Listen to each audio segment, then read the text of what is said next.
Pois bem, então estamos começando a 5ª temporada do Vitamina B, aí tivemos 4 temporadas com algumas convidadas especiais, trazendo vários temas importantes, mas eu acho que vamos dar um restart, Júlio, nessa 5ª temporada com nós dois e voltamos a se apresentar, né? Exatamente.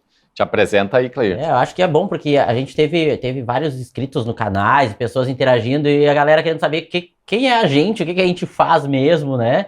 Então, já que o Júlio tocou para mim, eu vou me apresentar, né? Fazer o quê? Eu sou o Clairton, sou psicólogo cognitivo-comportamental. Atualmente sou doutorando de psicologia na PUC. Trabalho com regulação emocional, muito também focado nas terapias contextuais, autocompaixão, mindfulness, aceitação e compromisso.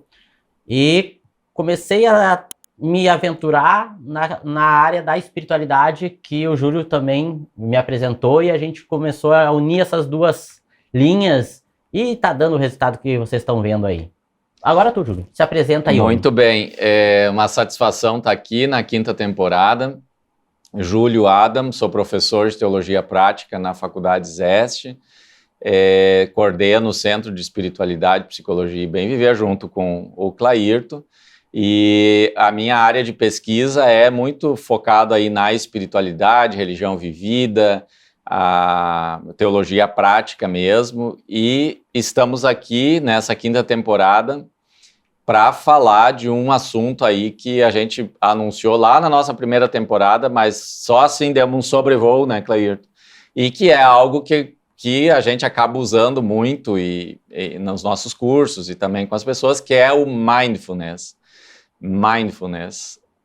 Que é isso, Clairton? Eu vou saber essa palavra difícil aí que inventaram. Agora a gente Você que me ensinou, agora te vira. Agora eles inventaram esse nome aí, a gente tem que ficar sabendo o que significa, o que a gente faz com esse nome, né? Mas é muito interessante, porque é uma palavra que está sendo muito usada lá nos Estados Unidos, isso já está disseminado e está vindo para cá agora com uma força grande, assim, né, nessa questão de atenção plena no momento presente, né? Essa é uma tradução livre também, né? Porque não tem uma tradução para esse termo, assim, é mais um conceito que está sendo formulado e a gente, claro, está formulando ali um conceito a partir dessa palavra também, né? Mas a gente entende, né, como atenção plena no momento presente, aberto à experiência e sem julgamentos. Barbada isso. De fazer, né, Júlio? Barbada de fazer. Eu quero ver, a gente vai ter que falar como faz isso, então. Isso, a palavra mindfulness, ela é difícil de traduzir do inglês para o português. Atenção plena é a tradução mais usada no nosso contexto, como você disse. E ela, a origem dela também é um termo complicado. Ela vem... O mindfulness vem de uma palavra, sati, se chama assim. Essa é a palavra, que é uma das línguas que os textos do budismo foram escritos. Os textos foram escritos, e uma das línguas, e lá tem essa palavra sati, que também é extremamente difícil de ser traduzida. E o que nós estudamos, assim, é que essa palavra, ela está dentro de um dos discursos do Buda, um caminho com diferentes passos para lidar com o sofrimento. E lá nesses caminhos, um deles era exatamente a atenção plena, e aí usava essa palavra. E teve então um médico, né, Kabat-Zinn, era um médico, Jon Kabat-Zinn. Sim. Ele percebeu que os monges budistas tinham um estresse muito baixo, muito reduzido, e ele ficou muito interessado como que eles tinham um estresse tão baixo, por que eles faziam que eram tão tranquilos, calminhos, E aí o Jon Kabat-Zinn vai estudar esses exercícios que os monges faziam, que não era só mindfulness era uma das coisas que eles faziam, essa parte aí, sati, era uma das coisas, dos processos, dos caminhos de meditação, dos exercícios budistas, e o Kabat-Zinn vai trazer, então, essa prática, esse exercício, esse recorte, ele tira de lá e leva isso Bota no naviozinho, atravessa pro lado de cá, e vai usar na redução de estresse, né? Vai ser o primeiro, então, o Jon Kabat-Zinn é considerado um dos pais do Mindfulness,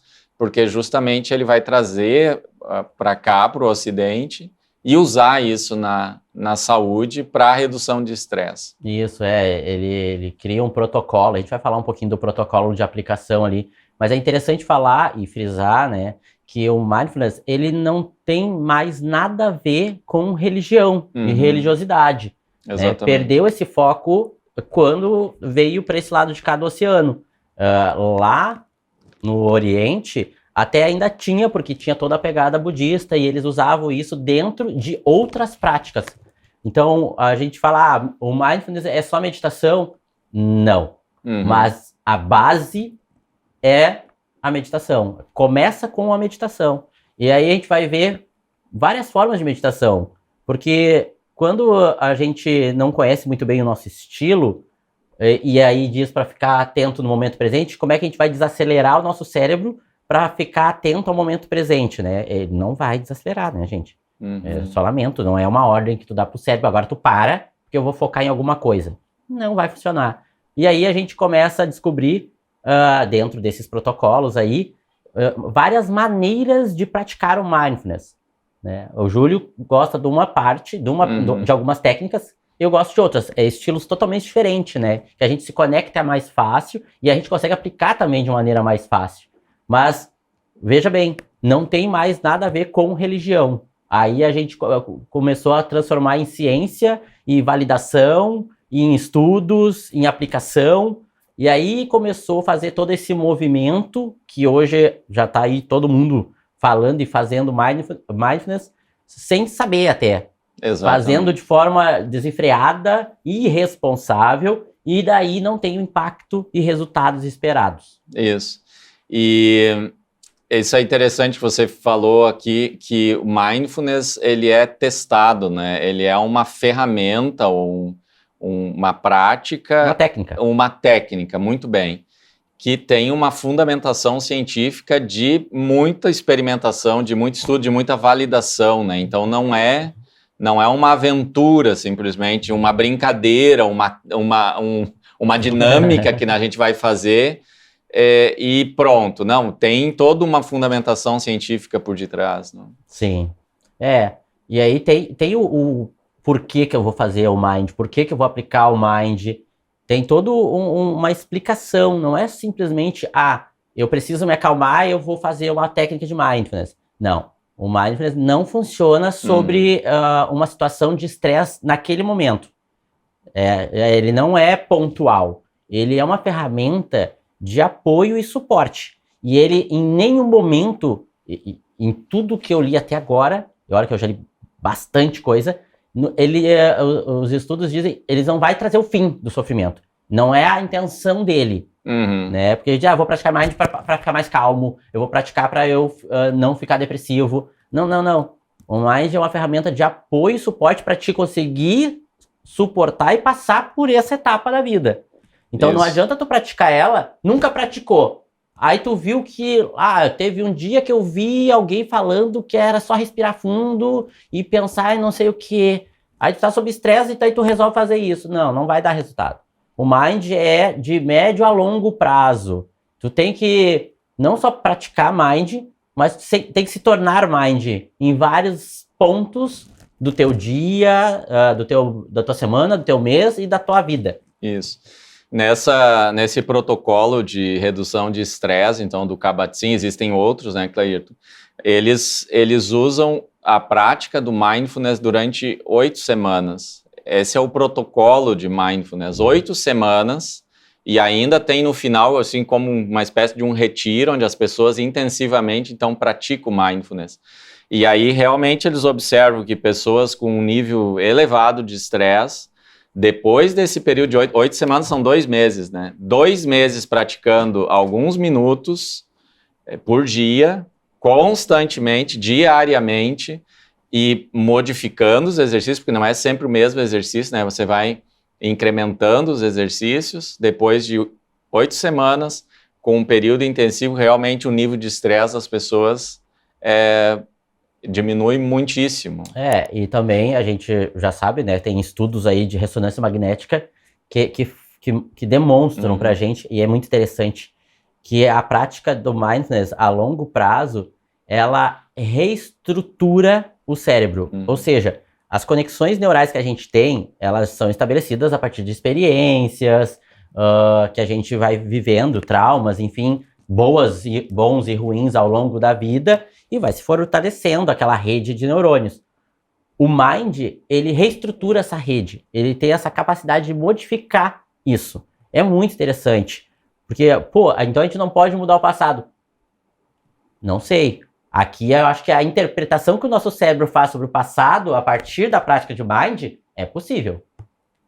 Ele dá um novo olhar para aquilo, né? Porque a gente está fazendo com que a gente olhe para o que aconteceu de uma maneira aberta, sem julgamento, e sentindo o que aquilo está te mostrando naquele momento presente. Isso. A impressão que me dá é que você, praticando mindfulness, você consegue se apropriar muito mais da tua vida, né? Da tua história, de quem você é de fato, e isso vai reestruturar cognitivamente, emocionalmente, espiritualmente todo o ser, né? Então, realmente, a prática de um exercício assim, ou dessa técnica, ela vai causar efeitos positivos nas pessoas. Não é fácil, pessoal. A gente tá falando que parece mágica, mas, assim, é extremamente difícil tu fazer essa rotina, inserir o mind na tua vida, é extremamente difícil, né? Isso. Quebrar o teu padrão e inserir um novo padrão na tua rotina. Tu tem que restart. Tem que fazer um processo todo novo para te conseguir se conectar com isso. O Júlio fala, né, o processo de autoconhecimento. Claro, tu vai ficar mais atento às tuas emoções, tu vai ficar mais atento aos teus pensamentos, tu vai saber que o teu cérebro, ele te dá sugestões de como tu tem que agir, não ordens. Porque às vezes a gente acha que o cérebro dá ordem e a gente sai fazendo o que ele manda, e ele não, ele dá fortes sugestões, mas quem decide é a gente, se estivermos atentos a isso. Isso. Senão a gente sempre acaba dizendo, ok, vou ficar triste, vou ficar bravo, vou responder desse jeito. O nosso cérebro, ele tá ali para defender a gente, né? Isso. Mas ele dá sugestões pra gente agir, não ordens. E quando você diz que é difícil justamente num mundo que não tem nada de mindfulness, de atenção plena. Então nós vivemos num mundo que é muito agitado, que é muito carregado de informação, excessivo em todos os sentidos, onde a gente não tem tempo para quase nada, né? Muito menos para parar, respirar, prestar atenção, começar a exercitar isso, né? Então, realmente, fazer mindfulness é realmente ir contra a corrente, de certa forma, assim, pensando nesse mundo que a gente vive, que é um mundo justamente o contrário disso. Mas vale muito a pena, né? Eu tenho uma pergunta para ti, Júlio. Vai lá. Essa não tava aqui no script, tá? Ô, Júlio, tu praticou mind hoje? Hoje não, mas ontem sim. É interessante que nós estamos com uma aula aqui na EST de especialização, e a aula é de espiritualidade, e a aula era exatamente sobre mindfulness. Então nós praticamos, inclusive, deitados no chão, seguindo o mindfulness guiado, então foi muito bacana. Mas hoje não, hoje já tá no agito, né, na correria. Eu sabia que ele ia praticar bem do estilo dele, né? Tem que ser deitado, com um negócio assim, meio o clima favorável. Esse é o estilo do Júlio. Pergunta pra mim agora, Júlio, que eu vou fazer que eu não sei. Praticou mindfulness, Clayton? Eu? Deixa eu pensar. Sim, eu pratiquei. Mas eu não tive um ambiente favorável como o Júlio, né, que teve tempo de se preparar. Eu pratiquei mind hoje de manhã, tava indo para Porto Alegre e tava um abençoado trânsito, né? E ali eu tava muito, porque eu tinha que chegar no meu compromisso, e eu vi que eu ia chegar uma meia hora, 45 minutos atrasado. Porque o trânsito tem uma obra num caminho, aí um caminhão bateu no outro, aí lá na frente tem alguém que tá atravancando o caminho. E aí eu comecei a ficar muito irritado. Muito irritado. E aí eu comecei a prestar atenção no que estava à minha volta. Aí eu comecei a olhar pro carro do lado. Tá tudo parado mesmo, né? Eu olhei pro carro do lado. Comecei a ver quem estava no carro, o que estava fazendo, olhei para o carro do outro lado. Daqui a pouco passou a moto, eu olhei para a moto, o barulho da moto, a cor da moto. Aí eu falei, quer saber, eu vou prestar atenção na minha respiração aqui. Porque ela estava ofegante, né? Porque eu estava bravo. E eu comecei a prestar atenção e dizer, tá, mas por que eu tô respirando assim? Eu tô me castigando, né? Porque é só eu que tô ali, ninguém tá vendo que eu tô brabo, ninguém tá vendo que eu tô nervoso, por que eu tô fazendo isso? Tem cabimento um negócio desse? Mas eu só me dou conta depois que eu fiz todo esse movimento. Sabe quanto tempo durou esse movimento? 3 minutos. Eu não fiquei o resto do trânsito todo fazendo isso, né? Foi só num momento de parada ali que eu falei, peraí. Então é se dar conta do que tu tá sentindo e ver que a minha projeção de futuro, que era estar naquele lugar e não conseguir estar, estava me antecipando uma emoção que nem é real. E outra, eu cheguei no horário. Então não valeu... Se eu tivesse ido sofrendo o caminho, caminho todo, ou seja, o nível de estresse que o meu corpo gerou e as substâncias ali, né, adrenalina, que mais? Cortisol, que é do estresse, ele ia me acompanhar o resto do dia, porque eu fabriquei aquilo, não é que a situação acabou e aquilo vai sair do meu corpo, não, vai me acompanhar o resto do dia, só que como fabricou pouquinho e eu comecei a fazer todo esse movimento, não chegou a um pico de estresse. E eu consegui dar uma aliviada. Isso. Então, pessoal, mindfulness, atenção plena, no momento presente, sem julgamento, vale muito a pena conhecer, experimentar, buscar informação. Nós trouxemos aqui um dos livros, eu comecei por esse aqui, depois que o Clairton me falou do Mindfulness, do Jon Kabat-Zinn, Atenção Plena para Iniciantes. Então, realmente é um material bem simples, que vai dar as definições, vai explicar como fazer de uma forma muito simples. Existem cursos, formações, nós mesmos temos agora um curso de extensão, né, Clairton, de Mindfulness na prática clínica, que deve ir ao ar aí logo. Tem uma especialização saindo, Mindfulness e Espiritualidade, então se vocês têm interesse em estudar mais conosco, é uma possibilidade, mas existem muitas outras possibilidades, né, de aprender, de exercitar, de conhecer mais o Mindfulness. Pois é, acho que a gente tem que finalizar já, deu de spoiler aí. Nos outros episódios nós vamos falar aí de mais, né, sobre como fazer e também relações com as áreas de conhecimento e tudo mais. Então era isso, pessoal. Acho que acabamos a quinta temporada, aí, o primeiro episódio da quinta temporada. E bora para os próximos aí que a gente vai trabalhar um pouco mais o Mindfulness. Valeu!